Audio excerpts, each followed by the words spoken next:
Je m'appelle Rosalyn, j'ai 28 ans, et je suis étudiante en soins infirmiers à 3 mois de l'obtention de mon diplôme. J'ai conduit 6 heures pour rentrer à la maison pour Noël, ma voiture remplie de cadeaux soigneusement emballés. La maison était étrangement silencieuse quand je suis arrivé. Aucune décoration, pas de chaos familier, juste grand-mère Eleanor dans la cuisine en train de manger de la dinde passée au micro-ondes. Sur le réfrigérateur, un mot griffonné à la hâte, avons dépensé ton près de 10 000 $ pour une croisière familiale dans les Caraïbes. Prends soin de grand-mère. De retour dans 4 jours. On t'aime. Grand-mère m'a regardé et a dit calmement, nous allons arranger ça. J'ai simplement hoché la tête. 4 jours plus tard, il suppliait. Avant de continuer cette histoire, dites-moi d'où vous regardez dans les commentaires. Cliquez sur le bouton j'aime et abonnez-vous si vous voulez savoir comment ma famille a appris sa leçon sur le fait de profiter de la mauvaise personne. Croyez-moi, ce qui s'est passé ensuite a tout changé. J'ai grandi à Springfield, dans le Missouri, dans ce que j'appellerais une famille de classe moyenne. Mon père, Harold, travaillait dans la vente, le genre de poste avec des commissions imprévisibles qui signifiait que certains mois nous vivions confortablement et d'autres nous tirions le diable par la queue. Maman, Diane, était réceptionniste à temps partiel dans un cabinet dentaire et dépensait plus qu'elle ne gagnait. Mon frère Jacob, de 2 ans mon aîné, et ma sœur Olivia, de 3 ans ma cadette, complétaient notre famille.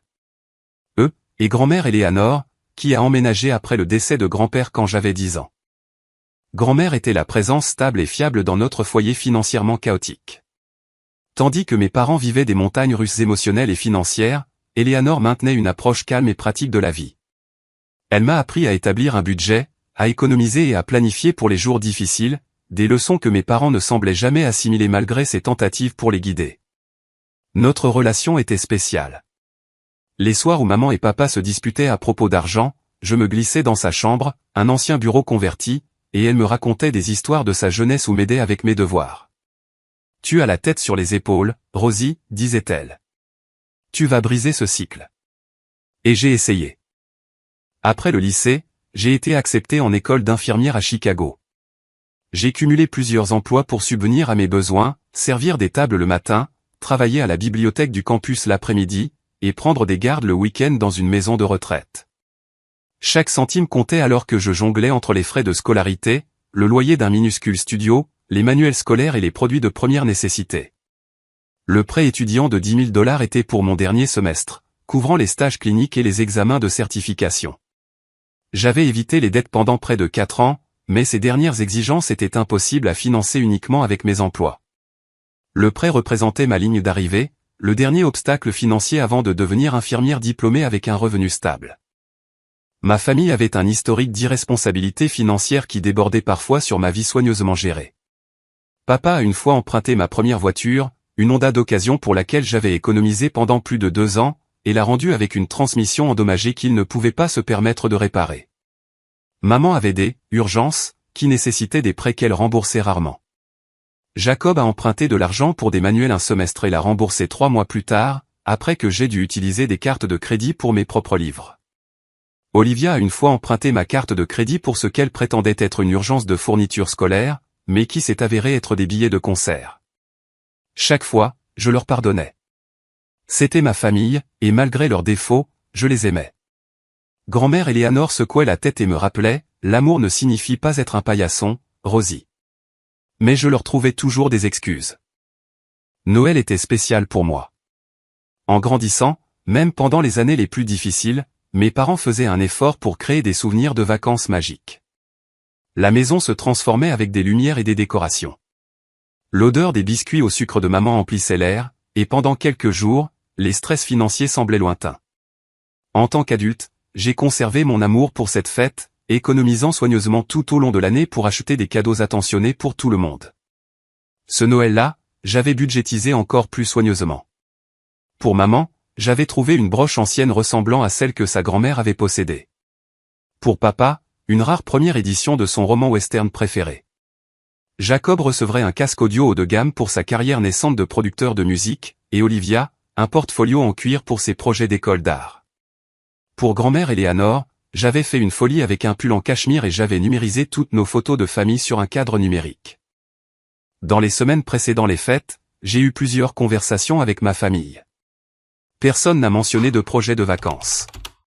Maman a parlé de l'échange de biscuits de son groupe d'église, papa s'est plaint des quotas de vente de fin d'année, et nous avons discuté de qui irait chercher tante Martha à la gare la veille de Noël. Notre tradition semblait solidement en place. Le trajet de Chicago à Springfield prenait normalement environ 6 heures, plus longtemps avec le trafic des fêtes. Je suis parti à 5 heures du matin, un thermos de café à côté de moi, ma liste de lecture de Noël prête. Malgré ma fatigue due aux examens finaux et aux stages cliniques, l'excitation me tenait éveillé. Cela faisait presque 6 mois que je n'avais pas vu tout le monde ensemble, et j'avais hâte de retrouver le confort de la maison, aussi imparfaite que ma famille puisse être. En descendant l'autoroute I-55, observant le paysage urbain de Chicago se transformer en champs ruraux de l'Illinois puis du Missouri, j'imaginais la scène qui m'accueillerait. Maman serait dans la cuisine, papa regarderait le football, mes frères et sœurs se disputeraient la télécommande de la télévision, et grand-mère serait dans son fauteuil avec son tricot. Le sapin de Noël scintillerait, et la maison sentirait le pain et la cannelle. Ces pensées m'ont transporté à travers les embouteillages, les pauses toilettes dans les stations-service, et un déjeuner rapide pris au volant. Au moment où j'ai atteint les rues familières de ma ville natale, le soleil d'hiver commençait déjà à se coucher, projetant de longues ombres sur les jardins enneigés du quartier de mon enfance. Je rentrais à la maison.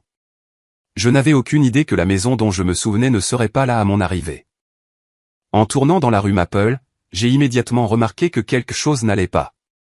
Les Henderson en face de nous avaient leur habituelle décoration lumineuse extravagante, et les Patel à côté avaient souligné leur porche de guirlandes lumineuses scintillantes, mais notre maison restait sombre. Pas de reine illuminée sur la pelouse, pas de couronne sur la porte, pas de lumière colorée encadrant les fenêtres. J'ai vérifié la date sur mon téléphone, confirmant que c'était bien le 23 décembre, alors que nos décorations auraient dû être installées depuis des semaines. Il y avait aussi moins de voitures que prévu.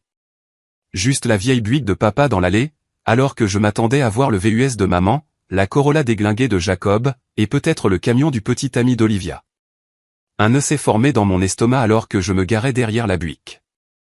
Les bras chargés de sacs de cadeaux et de valises, j'ai remonté l'allée, remarquant la fine couche de neige non déblayée, ce qui était inhabituel car papa était méticuleux pour le déneigement. J'ai équilibré les paquets de manière précaire en ouvrant la porte d'entrée.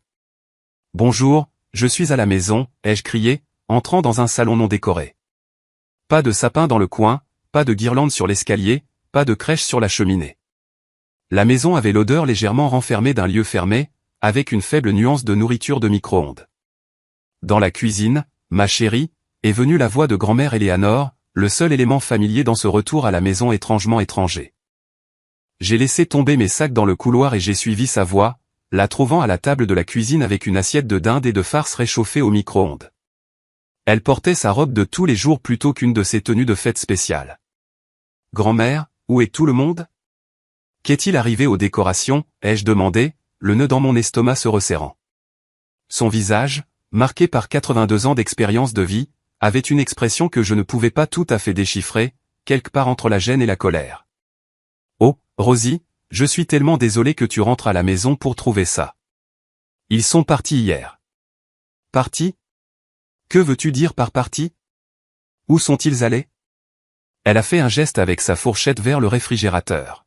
« Vois par toi-même. » Coincé sous un aimant souvenir de Branson, il y avait un mot écrit de la main distinctive de ma mère, avec ses gribouillis de fleurs caractéristiques dans la marge.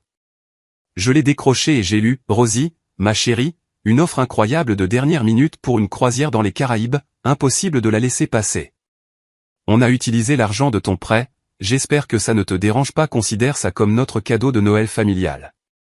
On s'occupera des factures à notre retour. Grand-mère ne pouvait pas gérer le voyage avec ses problèmes de mobilité, alors s'il te plaît, prends soin d'elle. De retour dans 4 jours. On t'aime fort, maman, papa, Jacques-Élive bisous. Je l'ai lu 2 fois, certaine d'avoir mal compris. Le ton désinvolte, les cœurs sur les i, comme si emprunter $10 000 sans permission équivalait à emprunter un pull. Je ne pouvais même pas finir la phrase. Sont partis hier après-midi, a complété grand-mère, la voix tendue. Juste après avoir réservé la croisière de dernière minute. Ils ont dit qu'ils avaient reçu un courriel concernant une offre d'annulation, l'ont payé, ont fait leurs valises et sont partis en moins de 3 heures. Ils n'ont même pas enlevé les décorations de Noël, ils ne les ont tout simplement jamais installées. Je me suis affaissé contre le réfrigérateur, le mot se froissant dans ma main. Mais l'argent de mon prêt c'était pour mon dernier semestre, pour mes stages et ma certification. Comment ont-ils pu simplement le prendre? Tu as mentionné que l'argent arrivait la semaine dernière quand tu as appelé, a dit grand-mère doucement. Diane a demandé si tu utilisais toujours le compte joint que tes parents avaient ouvert quand tu es allé à l'université. La prise de conscience m'a frappé comme un coup physique. Le compte avait été ouvert quand j'avais 18 ans avec mes parents comme co-signataires pour les urgences. Je n'avais jamais pris le temps de les retirer, utilisant le compte principalement pour mes prêts étudiants et mes plus grosses dépenses, tandis que mes dépenses quotidiennes provenaient d'un compte personnel séparé. Ils ne peuvent pas simplement le prendre, ai-je dit. Mais même en prononçant ces mots, je savais qu'ils le pouvaient. Et ils l'avaient fait. Mon téléphone a vibré avec une notification. Avec des doigts engourdis, je l'ai ouvert pour découvrir que j'avais été identifié dans une photo de famille sur les réseaux sociaux. Ils étaient là, tous les quatre, debout sur le pont d'un navire de croisière, portant des colliers de fleurs et tenant des boissons tropicales. Vacances de Noël surprise. Tellement béni, lisait la légende de ma mère, publiée seulement 30 minutes plus tôt. Ils ne t'ont même pas emmené, ai-je dit à grand-mère, la trahison s'approfondissant en regardant sa silhouette frêle à la table de la cuisine. Le médecin a dit que ma hanche ne supporterait pas le navire, et il ne voulait pas annuler leur plaisir, a-t-elle répondu avec un sourire amer qui n'avait rien d'amusant. Ton père a dit qu'il me rapporterait un souvenir. Je me sentais physiquement malade, une vague de nausées me submergeant alors que les implications prenaient toute leur ampleur. Mes jambes semblaient faibles, et je me suis agrippé au comptoir pour me stabiliser. Rosie, assieds-toi avant de tomber, a ordonné grand-mère, soudainement très pragmatique. J'ai obéi automatiquement, m'asseyant sur une chaise de cuisine. Ils m'ont volé, ai-je chuchoté, encore incapable de bien comprendre. Ma propre famille m'a volé. Oui, c'est ce qu'ils ont fait, a convenu grand-mère, sans enrober la vérité. À ma grande surprise, elle avait l'air en colère plutôt que de défendre son fils et sa famille. Et nous allons nous en occuper. Je l'entendais à peine. Mon esprit parcourait les conséquences. Sans cet argent, je ne pouvais pas m'inscrire à mes derniers stages cliniques. Sans stage, je ne pouvais pas obtenir mon diplôme. Sans diplôme, pas de licence d'infirmière. 4 ans de travail acharné et de sacrifice, anéantis par les vacances impulsives de ma famille. Je dois voir s'ils ont vraiment tout pris, ai-je dit, sortant mon téléphone avec des mains tremblantes. Quelques clics ont confirmé mes pires craintes. Le compte avait été vidé 3 jours auparavant avec un virement de 9 876 $ à une agence de voyage. Ils avaient littéralement pris chaque centime, jusqu'au dernier dollar. J'ai essayé d'appeler chaque membre de la famille, mais chaque appel est tombé directement sur la messagerie vocale. Les messages textes étaient marqués comme livrés mais non lus. Pendant ce temps, d'autres photos de vacances apparaissaient en ligne, chacune étant un nouveau coup de poignard de trahison. Allons jeter un œil, a suggéré grand-mère. Voyons ce que nous pouvons découvrir d'autre. Dans le bureau, nous avons découvert des brochures de croisière imprimées, des guides de voyage des Caraïbes et des étiquettes de bagages jetés. Dans le placard de mes parents, des cintres vides là où leurs vêtements d'été auraient normalement été rangés pour l'hiver. Dans la poubelle, des cartes d'embarquement usagées du vol vers Miami. Chaque découverte était une autre confirmation que ce n'était pas un malentendu, ni une urgence, mais une décision calculée. Ils ont planifié ça, ai-je dit, m'asseyant sur le lit de mes parents. Peut-être pas à long terme, mais dès qu'ils ont vu l'offre de croisière, ils ont délibérément utilisé mon argent. Grand-mère s'est assise à côté de moi, sa petite main couvrant la mienne. Ton père a toujours voulu ce qu'il veut quand il le veut, a-t-elle dit doucement.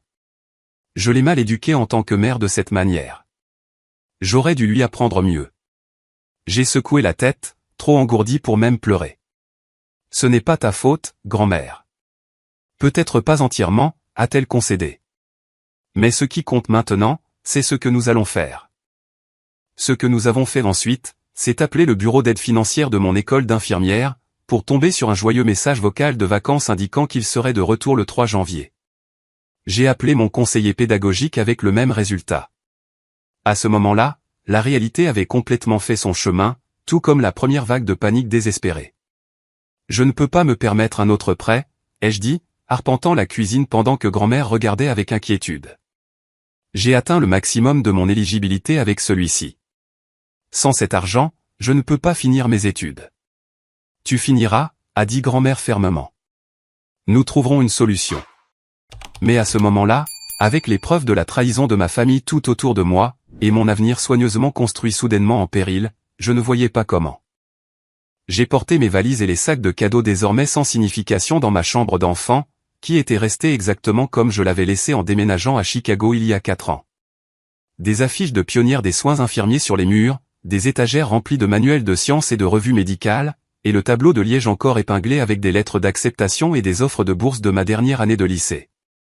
Assise sur le bord de mon lit simple, entouré des reliques d'une version plus jeune et plus confiante de moi-même, j'ai finalement craqué. Les larmes sont venues en grands sanglots profonds qui semblaient monter du plus profond de mon être. J'ai pleuré pour la trahison, pour la manière négligente dont ma famille avait mis mon avenir en danger, pour les années de travail acharné maintenant menacées, et pour la réalisation dévastatrice que les personnes qui devraient me protéger le plus avaient plutôt choisi de me faire du mal pour leur plaisir temporaire. On a frappé doucement à la porte, et grand-mère Eleanor est entrée, portant une tasse fumante de tisane à la camomille, son remède personnel pour tous les maux de la vie. Sans un mot, elle l'a posée sur la table de chevet et s'est assise à côté de moi, son petit corps créant à peine un creux dans le matelas. Elle a posé une main noueuse sur mon dos, la déplaçant en cercle lent, comme elle le faisait quand j'étais enfant et que j'avais des cauchemars ou de la fièvre. « Laisse tout sortir, Rosie » a-t-elle murmuré. « Tu as mérité ces larmes. » Lorsque le pire de la tempête fut passé, me laissant octanter les yeux rouges, elle m'a tendu la tisane et une boîte de mouchoirs. « Maintenant, nous allons parler » a-t-elle dit fermement. Pendant les 2 heures qui ont suivi, nous avons parlé, non seulement de la situation actuelle, mais aussi du schéma qu'elle représentait. Ce n'est pas la première fois, n'est-ce pas, a demandé grand-mère, bien que ce ne soit pas vraiment une question.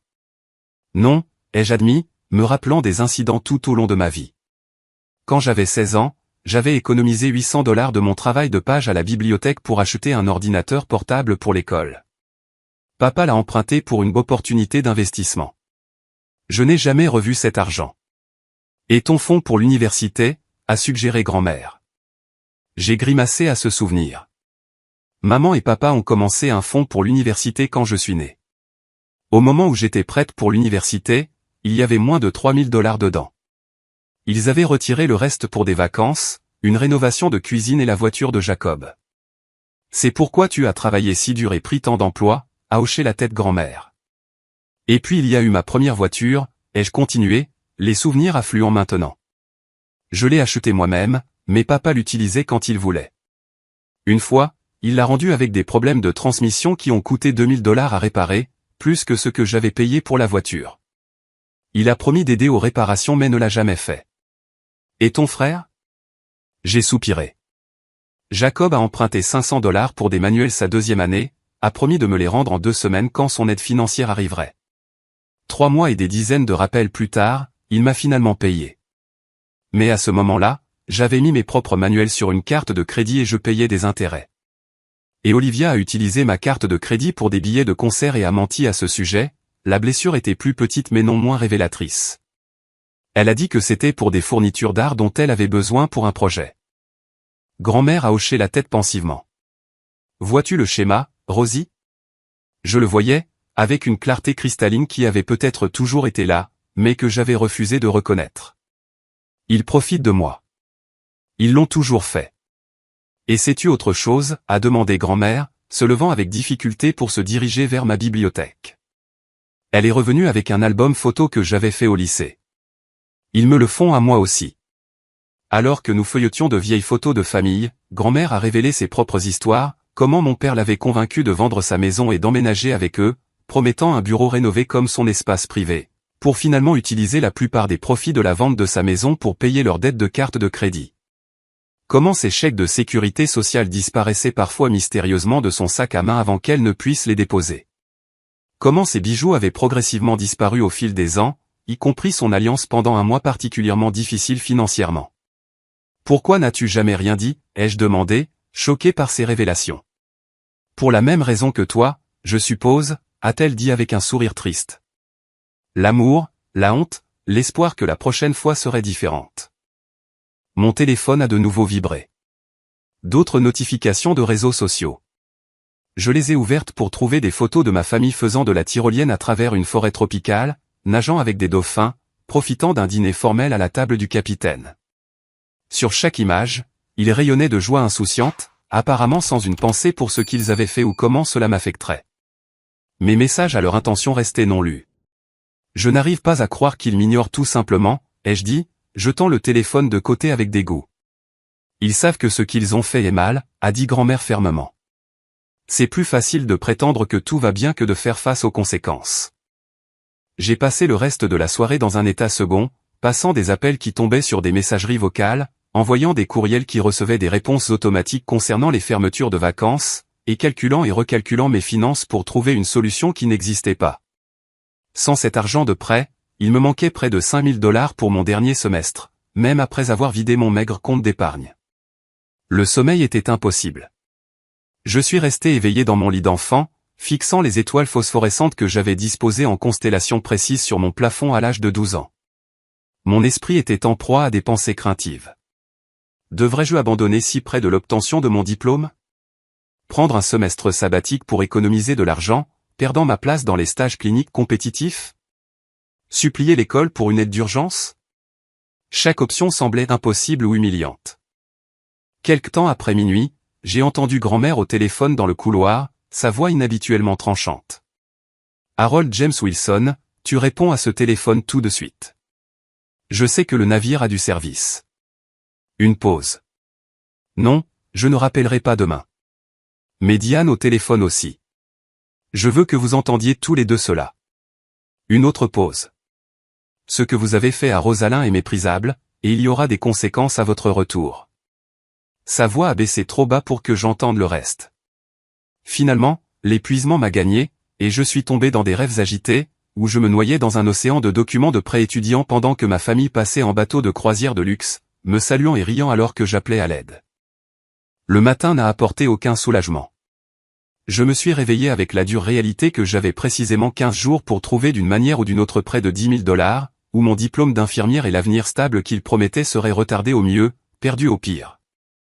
Avec des mouvements robotiques, je me suis douché et habillé, puis je suis descendu, où le son d'activité dans la cuisine indiquait que grand-mère était déjà levée.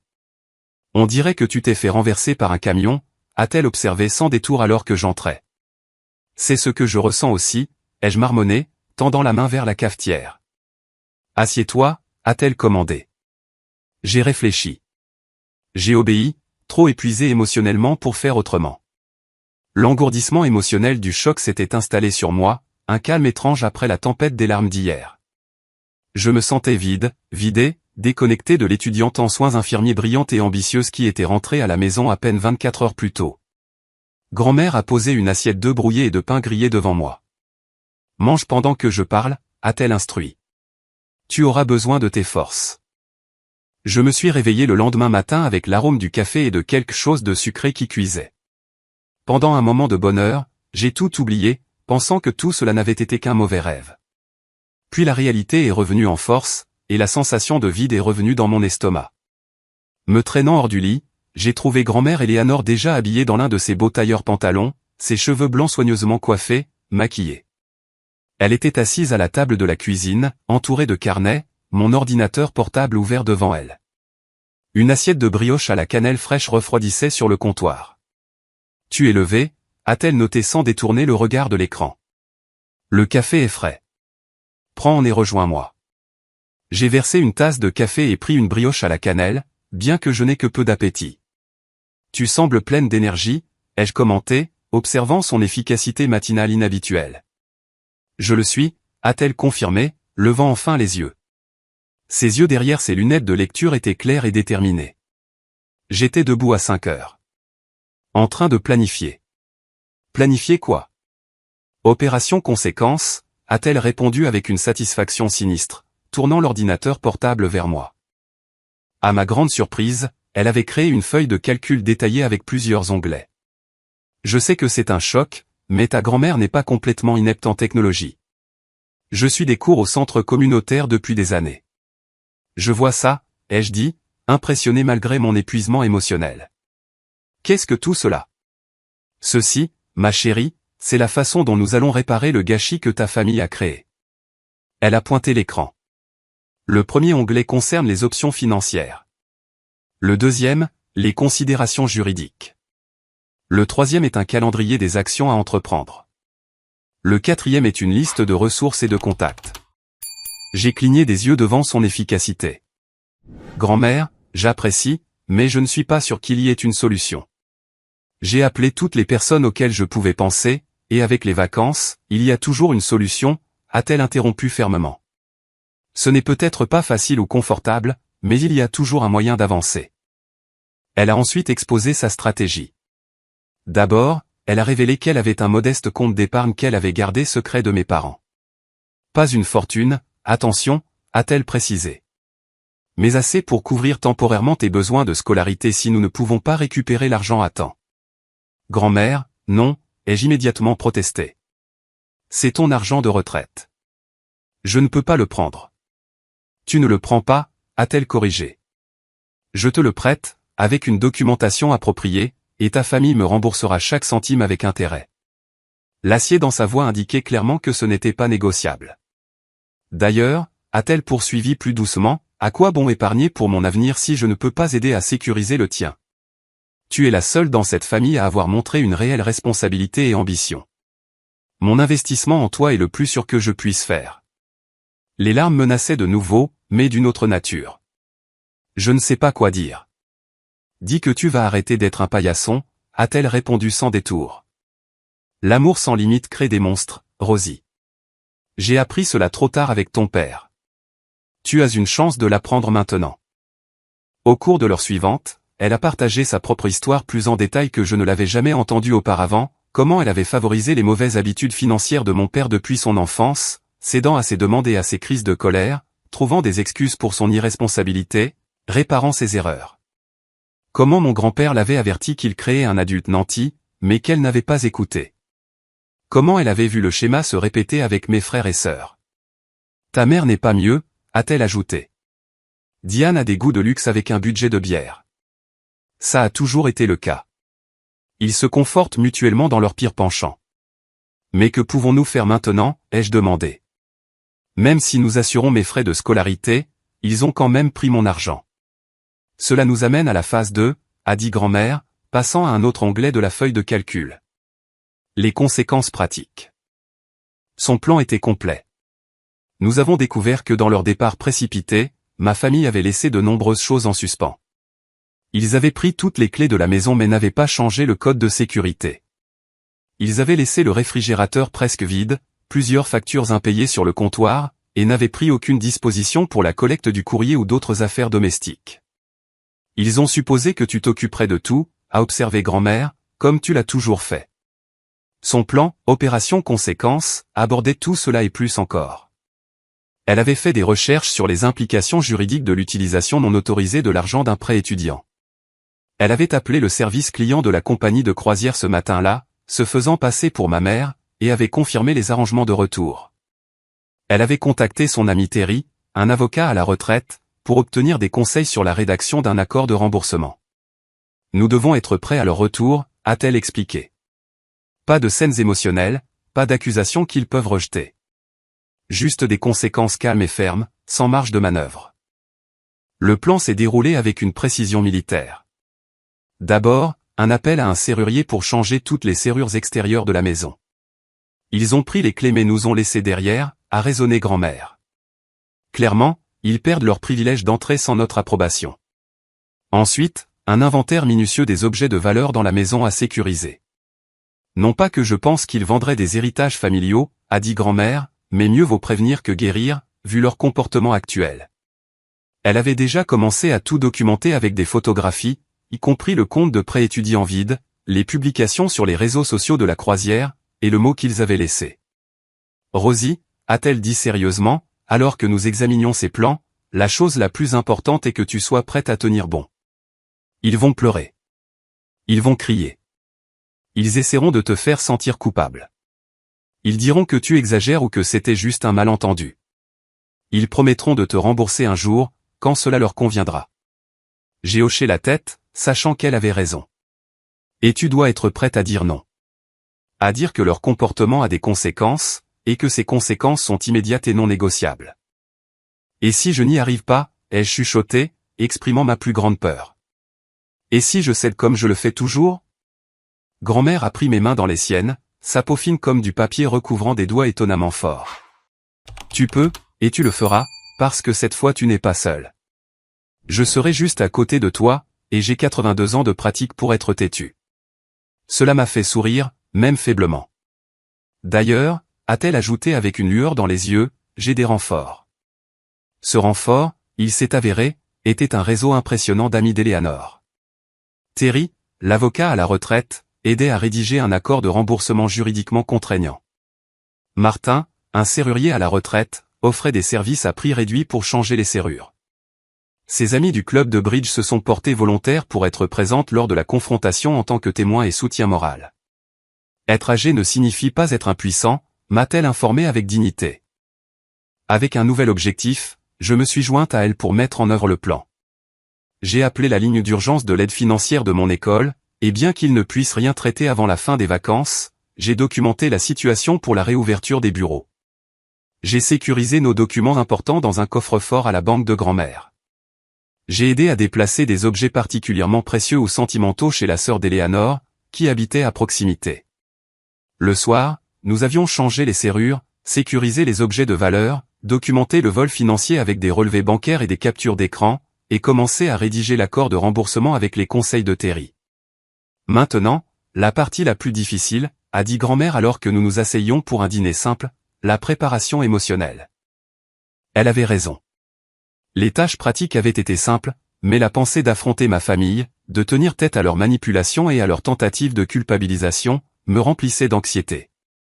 Ils diront que je suis égoïste, ai-je dit, poussant la nourriture dans mon assiette. Qu'ils méritent des vacances après avoir tant travaillé, que je fais toute une histoire pour rien. Et que diras-tu, a demandé grand-mère. J'ai pris une profonde inspiration. Que prendre mon argent sans permission était mal, que les actions ont des conséquences, que j'ai besoin de récupérer l'argent immédiatement ou d'un accord signé pour le remboursement. Et s'il refuse? La question flottait dans l'air. Que ferais-je s'il refusait? La réponse est venue plus facilement que je ne l'avais prévu. Alors je déposerai une plainte à la police pour vol et je contacterai l'école pour signaler l'utilisation frauduleuse des fonds du prêt étudiant. Grand-mère a hoché la tête avec approbation. On n'en arrivera pas là. Ils sont irresponsables, pas stupides. Mais ils doivent savoir que tu es sérieuse. Je suis sérieuse, ai-je dit, me surprenant par la fermeté de ma voix. C'est mon avenir. C'est ma vie. J'ai travaillé trop dur pour les laisser me la prendre pour des vacances. C'est ma fille, a dit grand-mère avec un sourire fier. Maintenant, entraînons-nous à ce que tu diras quand ils essaieront de te faire sentir coupable. Nous avons passé la soirée à jouer différents scénarios. Grand-mère, faisant preuve d'un talent d'actrice inattendu, a joué à tour de rôle l'autorité fanfaronne de mon père, les manipulations larmoyantes de ma mère, et les diverses approches de mes frères et sœurs pour se dérober à leurs responsabilités.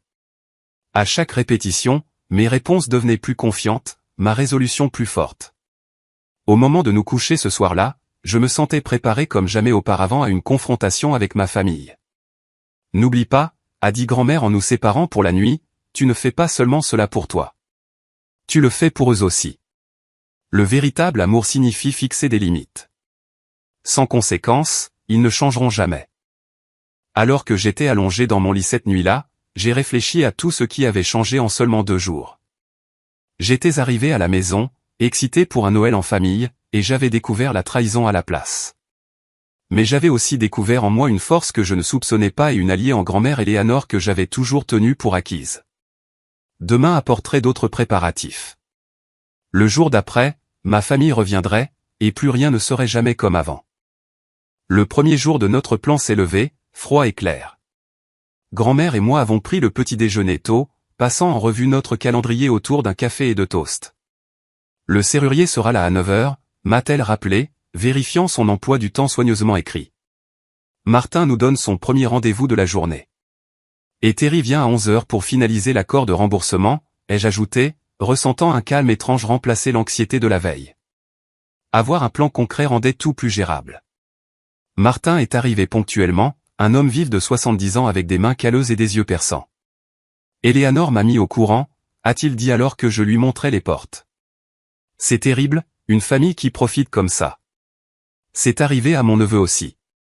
En un peu moins de 2 heures, il avait changé toutes les serrures extérieures et installé un nouveau clavier électronique sur la porte d'entrée qui pouvait être reprogrammé au besoin. Un code temporaire pour l'instant, a-t-il expliqué en me montrant comment le changer. Après que votre famille aura fait amende honorable, vous pourrez décider qui aura un accès permanent. Le symbolisme ne m'a pas échappé. Pour la première fois de ma vie, je contrôlerai qui entrait dans cet espace plutôt que d'être à la merci des décisions des autres. Après le départ de Martin, grand-mère et moi avons soigneusement documenté l'état de la maison avec des photos et des vidéos, créant des preuves de la façon dont nous l'avions trouvée à mon arrivée.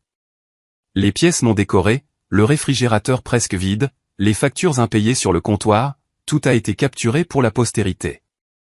Terry est arrivée ensuite, une femme distinguée d'une 60aine d'années, avec des cheveux argentés coupés en un carré net et des lunettes de lecture perchées sur son nez. Elle portait une mallette en cuir et une attitude pragmatique.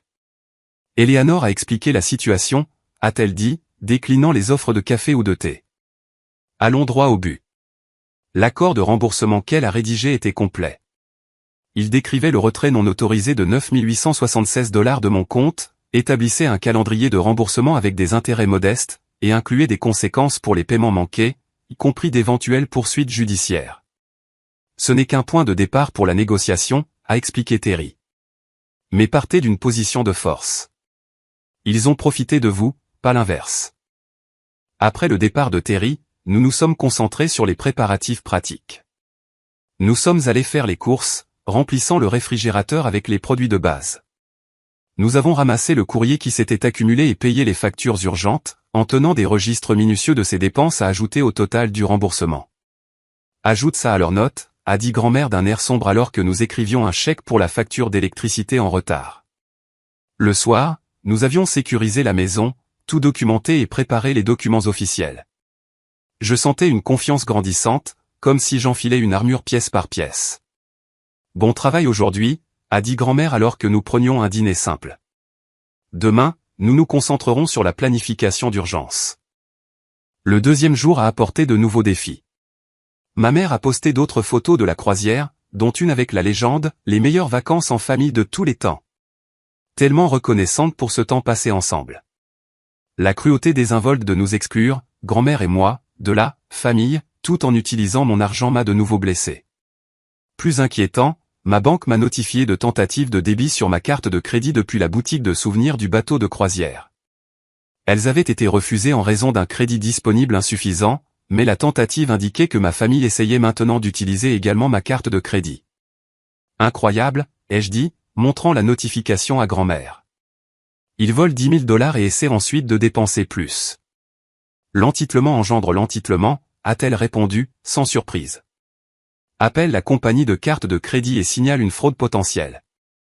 C'est ce que j'ai fait, expliquant la situation à un représentant du service client sympathique qui a placé un gel temporaire sur la carte et a noté le compte pour surveillance. Le reste de la journée a été consacré à organiser notre documentation dans des dossiers clairement étiquetés et à nous préparer aux résultats potentiels. L'ami de grand-mère, Beth, une travailleuse sociale à la retraite, est venue nous aider à nous entraîner à gérer les confrontations émotionnelles. Ils essaieront d'appuyer sur tes points sensibles, a-t-elle prévenu. Ils savent exactement lesquels fonctionnent parce qu'ils les ont installés. Nous avons joué d'autres scénarios, Beth jouant le rôle de ma mère avec une précision effrayante, avec des accusations larmoyantes et de la culpabilisation. Après tout ce que nous avons sacrifié pour toi, se lamentait-elle, canalisant parfaitement ma mère. C'est comme ça que tu nous remercies ?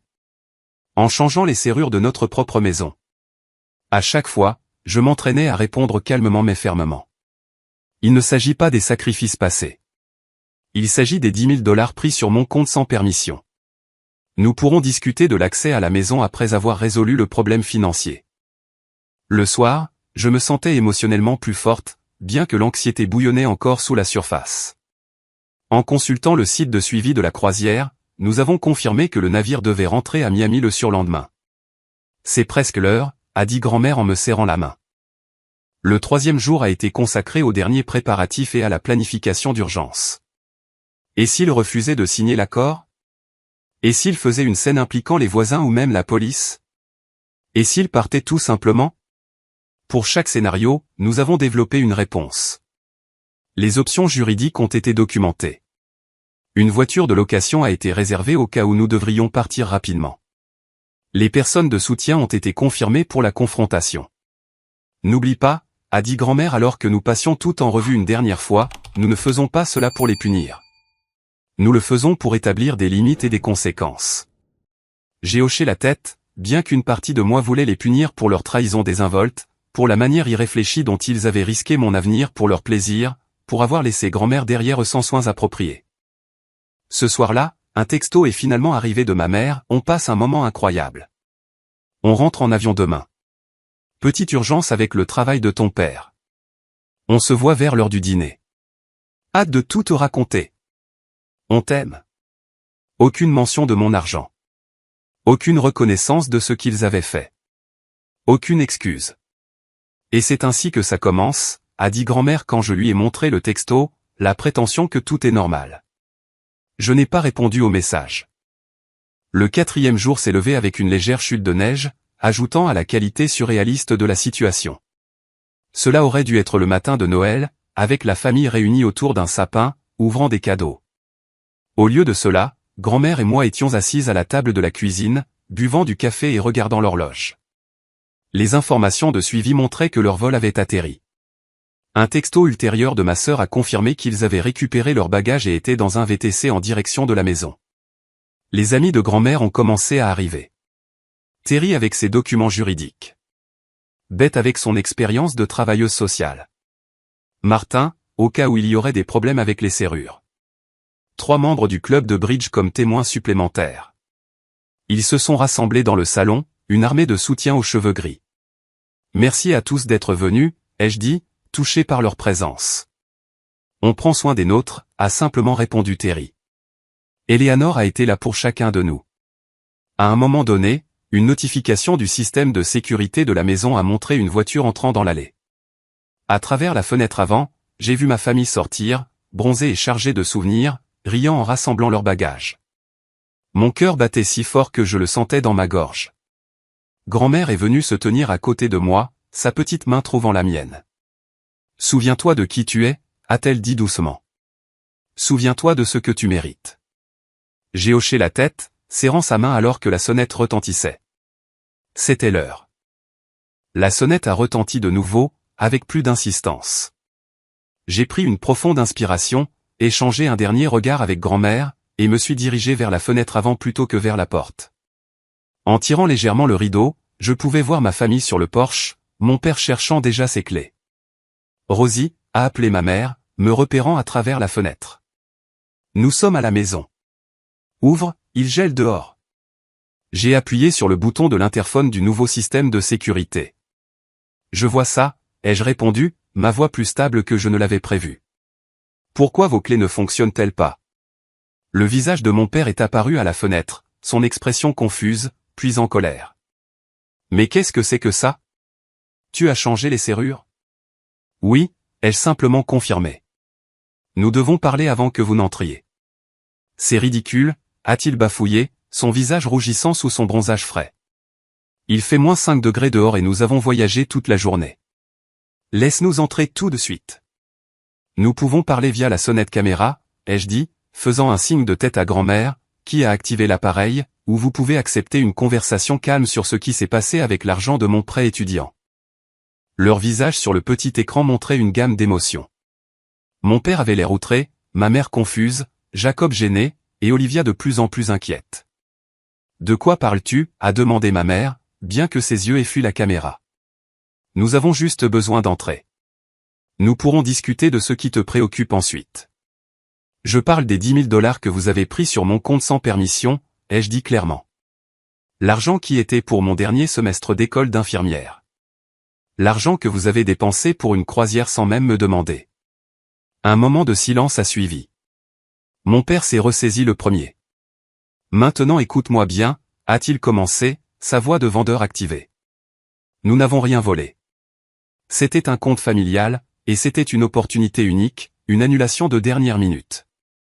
Nous méritions des vacances après tout ce que nous avons traversé cette année.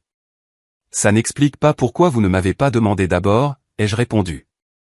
Ni pourquoi vous avez laissé grand-mère seule sans soins appropriés. Maman allait bien, a rapidement interjeté ma mère.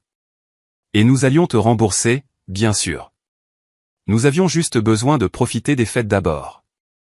Avec mon argent, ai-je ajouté. L'argent dont j'avais besoin pour l'école. L'expression de ma mère est devenue suppliante. Ma chérie, tu transformes ça en quelque chose que ce n'est pas. Nous sommes une famille. Nous partageons les choses. Maintenant, s'il te plaît, laisse-nous entrer avant que nous ne gelions. Grand-mère s'est approchée de moi. Il y aura des conditions pour entrer, a-t-elle annoncé fermement. Le visage de mon père s'est encore assombri. Maman, c'est toi qui es derrière ça. C'est entre nous et Rosalind. Vous m'avez laissé ici aussi, Harold, lui a rappelé grand-mère. Sans discussion, sans arrangements appropriés, juste un mot disant à Rosalind de prendre soin de moi comme si j'étais une plante d'intérieur. Nous savions que Rosie serait là, a dit ma mère sur la défensive. Et le navire n'était pas accessible pour quelqu'un avec tes problèmes de mobilité. Pratique, a répondu sèchement grand-mère. Mes frères et sœurs étaient restés largement silencieux pendant cet échange, mais maintenant Jacob s'est avancé. C'est stupide. C'est notre maison aussi. Vous ne pouvez pas nous empêcher d'entrer. En fait, nous le pouvons, ai-je répondu. Et nous le ferons, jusqu'à ce que nous ayons discuté du remboursement de mon argent. Remboursement, a répété ma mère, comme si le concept était entièrement nouveau. Chérie, bien sûr que nous te rembourserons éventuellement, quand les choses se calmeront. Quand j'ai insisté, comment? Avec quel argent? Les malaises et les regards fuyants m'ont tout dit. Il n'y avait pas de plan. Il n'y en avait jamais eu. Voici ce qui va se passer, ai-je dit, canalisant l'autorité calme de grand-mère. Nous avons préparé un accord de remboursement. Vous allez le lire et le signer. Ensuite, nous pourrons discuter de l'entrée dans la maison. C'est de la folie, a explosé mon père. Tu ne peux pas traiter ta famille comme ça. Après tout ce que nous avons fait pour toi. Quelque chose en moi s'est durci à ces mots. Qu'avez-vous fait pour moi exactement, papa? Pris mon fonds pour l'université? Emprunté ma voiture et l'avoir rendue cassée? Utiliser mon prêt étudiant pour des vacances pendant que je travaillais 3 emplois pour payer mes études? Sa bouche s'est ouverte et fermée, mais aucun mot n'est sorti. À ce moment-là, quelques voisins avaient remarqué l'agitation. Les patelles d'accent grave côté regardaient ouvertement depuis leur allée, et les enfants Henderson avaient collé leur visage à la fenêtre de leur salon. Peut-être devrions-nous continuer cette conversation de manière plus privée, a suggéré ma mère, sa gêne sociale l'emportant sur tout le reste. Je suis d'accord, ai-je dit. Il y a un café à 3 rues d'ici. Nous pouvons nous y retrouver dans 15 minutes pour discuter de l'accord. Par ce temps? Avec tous nos bagages, a protesté mon père. C'est votre choix, ai-je répondu en haussant les épaules. Discussion publique sur le porche avec les voisins qui regardent ou discussion privée au café? Ils se sont regroupés, chuchotant avec urgence. Finalement, ma mère s'est retournée vers la caméra. D'accord. Le café. Mais seulement toi, Rosalind. Pas les amis de ta grand-mère. Elle avait repéré Terry à travers la fenêtre, la reconnaissant comme une avocate locale. Non négociable, ai-je répondu. Terry vient avec moi, ainsi que grand-mère. Les autres attendront ici. D'autres chuchotements, puis un accord réticent. Ils sont retournés péniblement vers leur VTC, qui avait heureusement attendu. 15 minutes plus tard, nous étions assis dans un coin reculé du Magnolia Coffee, un petit café local décoré pour Noël avec des lumières scintillantes et des guirlandes de pin. Le contraste entre l'atmosphère festive et nos visages tendus n'aurait pas pu être plus frappant. Terry a posé un dossier sur la table entre nous. C'est un accord de remboursement juridiquement contraignant, a-t-elle expliqué de sa voix nette et professionnelle. Il décrit le retrait non autorisé de 9 876 $ du compte de Rosalind et établit un calendrier de remboursement. Mon père n'a même pas tendu la main pour le prendre. C'est ridicule. Nous n'avons pas besoin d'avocat et de contrat. Nous sommes une famille. Une famille ne vole pas sa famille, a simplement répondu grand-mère. Nous n'avons pas volé, a insisté ma mère, sa voix s'élevant suffisamment pour qu'un barista jette un coup d'œil dans notre direction. Elle l'a rapidement baissé. C'était un malentendu. Quelle partie a été mal comprise, ai-je demandé doucement.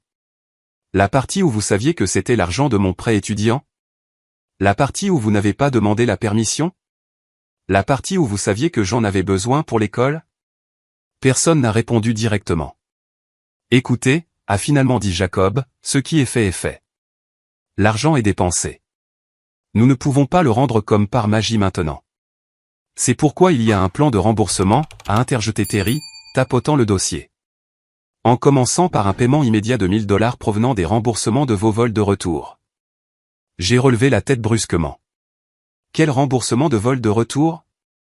Un regard coupable a été échangé entre mes parents. Nous avons dû changer nos vols de retour, a admis ma mère. Les originaux étaient pour le 27 décembre, mais ton père avait une urgence de travail. Donc vous avez des remboursements à venir, a conclu grand-mère. Qui iront directement à Rosalyn. D'autres malaises. Mon père a finalement pris l'accord et l'a parcouru, son froncement de sourcils s'accentuant. Ces conditions sont ridicules, a-t-il déclaré. Il est impossible que nous remboursions autant si rapidement. Alors Rosalyn n'aura d'autre choix que de poursuivre d'autres options, a dit Terry calmement, y compris signaler l'utilisation non autorisée des fonds de prêt étudiants, ce qui, si je comprends bien, peut déclencher des enquêtes à la fois de l'école et de l'institution prêteuse. Ma mère a pâli. Tu ne ferais pas ça à ta propre famille. Je ne voulais pas, ai-je dit honnêtement. Je voulais rentrer à la maison pour Noël, passer du temps avec ma famille, et retourner à l'école pour finir mon diplôme. C'est vous qui avez changé le plan, pas moi. Pour la première fois, Olivia a pris la parole. Maman, papa, elle a raison. Nous avons pris son argent sans demander. C'était mal. Le soutien inattendu de ma sœur a créé un changement dans l'atmosphère. Le défi de ma mère s'est légèrement effrité. Mon père avait l'air moins certain. Au minimum, a poursuivi Terry, les débits sur carte de crédit tentés depuis la boutique de souvenirs du bateau de croisière doivent être réglés. Quel débit sur carte de crédit, a demandé sèchement mon père, regardant ma mère. Elle a eu la décence d'avoir l'air embarrassée. J'ai peut-être essayé d'utiliser la carte de Rosie pour quelques souvenirs. Je pensais que ça irait.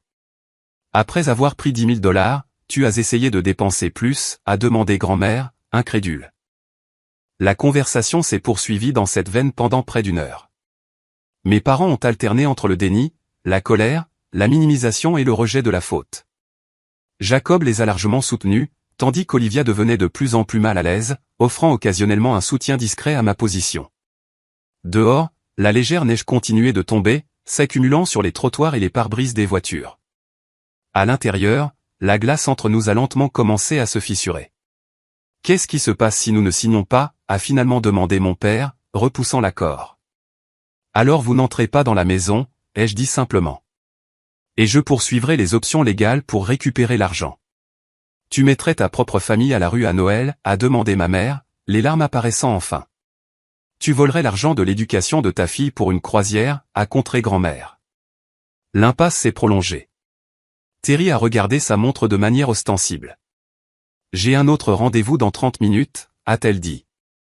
Donc, une décision doit être prise. Mon père m'a regardé fixement, me voyant peut-être clairement pour la première fois, non pas comme sa fille docile qui finirait par céder, mais comme une femme qui tenait bon.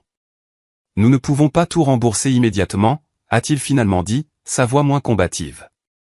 L'accord ne l'exige pas, ai-je souligné. Il exige de la bonne foi, un paiement immédiat de ce que vous pouvez, et un plan structuré pour le reste. Après un autre silence tendu, ma mère a tendu la main vers l'accord. Nous signerons, a-t-elle dit doucement. Mais je veux qu'il soit noté que nous allions toujours te rembourser. Cette approche formelle était inutile. J'ai ravalé une réplique, reconnaissant la petite victoire. Un par un, ils ont signé le document, mon père en dernier et avec une réticence visible.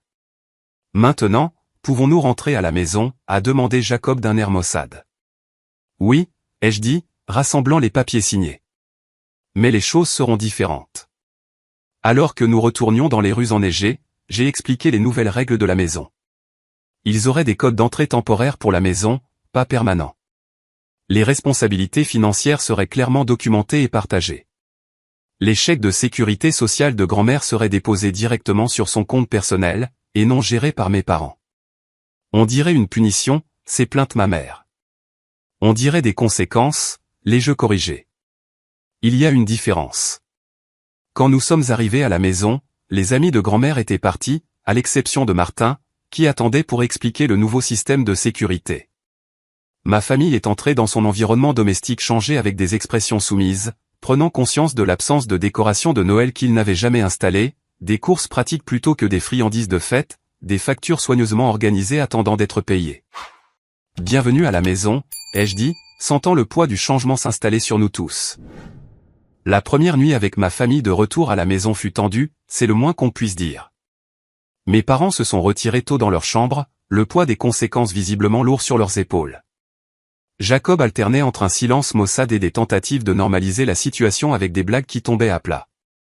Seule Olivia a fait de véritables efforts pour réparer les dégâts, m'aidant à préparer un dîner simple et posant des questions réfléchies sur les exigences de mon dernier semestre. Grand-mère Eleanor a maintenu sa position de boussole morale et de médiatrice, ferme, mais pas punitive. Il ne s'agit pas de faire souffrir qui que ce soit, m'a-t-elle rappelé en privé alors que nous faisions la vaisselle ensemble. Il s'agit de créer un changement. Au cours de la semaine suivante, les schémas établis lors de notre confrontation ont continué à se manifester.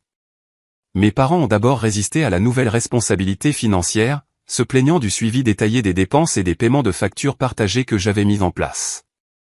Mon père a tenté de réaffirmer son contrôle à plusieurs reprises, prenant des décisions unilatérales, puis agissant surpris lorsque je les contestais.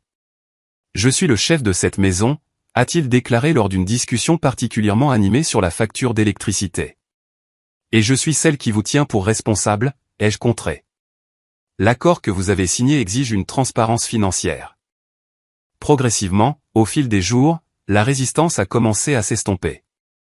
L'accord de remboursement signé était accroché au réfrigérateur comme un rappel constant.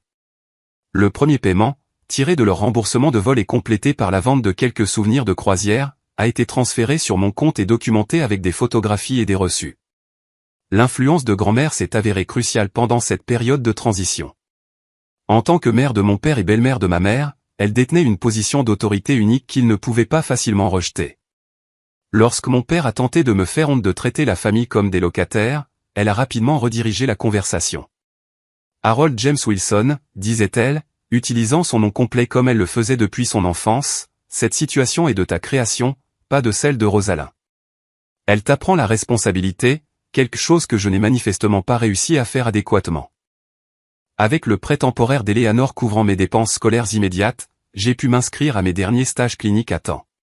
Le soulagement de savoir que mon éducation continuerait sans interruption m'a permis de me concentrer sur la guérison à plus long terme dont notre famille avait besoin. 2 semaines après leur retour, je suis retourné à Chicago pour commencer mon dernier semestre. La distance a permis à chacun de prendre du recul.